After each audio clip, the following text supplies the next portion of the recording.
Today, we're talking about the cancellation of one of the all-time greatest poets of our age. I'm talking, of course, about Dr. Seuss, who was so rudely canceled this week by the very foundation, the very corporation that is devoted to preserving his memory. According to Dr. Seuss Enterprises, books like If I Ran the Zoo, Scrambled Egg Super, and that classic And to Think I Saw It on Mulberry Street are now canceled, kaput, as forbidden and verboten and dangerous as A Visit from the Cat in the Hat and Thing 1 and Thing 2.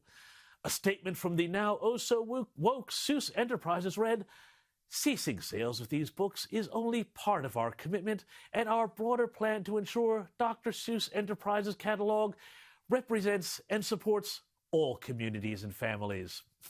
Yes, that's right. Dr. Seuss, the delightful author who no less than Barack and Michelle Obama praised in 2015, saying that, quote, "pretty much all the stuff you need to know is in Dr. Seuss," has just now, 6 years later, been consumed by the woke revolution. Now, there's a lot to say about this ridiculousness, and it runs from the silly to the sinister. First, the silly. Our friends over at the Sydney Morning Herald naturally defended the move, saying Seuss hasn't been cast at all. No, wrote columnist Duncan Fine. Quote, "He just won't feed our kids stale racist stereotypes that belong in the distant past." Ah, yes, well, how good is it, Mr. Fine, that we now live in the most perfect moment in all of human history when everything that came before us was just backward and benighted. Perhaps we could restart the calendar now, at year zero, perhaps. Because though the whole incident might just seem like a little blip on the culture war's radar, it reveals something far darker going on as well. While over on Jeff Bezos' Amazon, the now canceled titles are listed as, quote, unavailable, at eBay, you are now no longer allowed to even auction the books yourself out of your own collection or buy them from someone else because the company says they violate the site's, quote, offensive materials policy.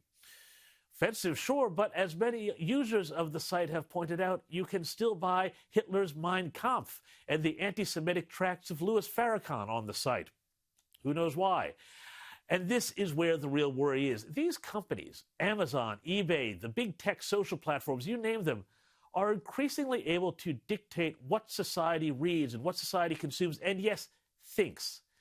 After Donald Trump's stem-winder of a speech at CPAC earlier this week, YouTube went and removed clips of his address because, well, we can't have anyone getting any nasty ideas from old Orange Man Bad, can we? And, of course, we already know that Google has long tried to put its thumb on the scale. One document recently ferreted out of Google shows that they actively put their thumb on the scales when it comes to their search algorithms to mold society in a way that they would like to see it. Quote, "Imagine that a Google image query for CEOs shows predominantly men," the document says.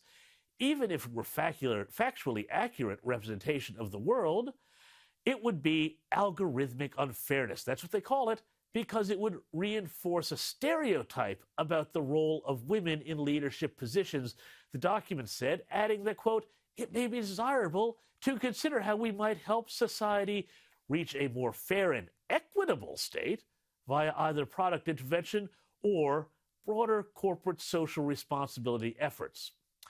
Got that? These companies that increasingly define our reality are actively trying to change it. The Morrison government has done a good job so far standing up to the tech giants when it comes to their treatment of the media. But the next step, I think, should be Australia, with other like-minded nations, telling these tech giants to stop trying to make the world in the image of a Silicon Valley human resources seminar. Mr. Morrison should perhaps take a look at what's happening in Texas, where Governor Greg Abbott recently held a press conference to discuss new legislation that would prohibit social media companies from censoring viewpoints. The governor was joined by State Senator Brian Hughes to discuss his bill, Senate Bill 12, which, quote, will help prohibit social media companies from censoring Texans based on the viewpoints they express. Quote, "Conservative speech will not be canceled in the state of Texas," Abbott said, and good on him. He said further, "We see that the First Amendment is under assault by the social media companies, and that is not going to be tolerated." Now, we might not have a First Amendment in Australia, but we should certainly make sure any tech platform operating here gives everyone a fair go.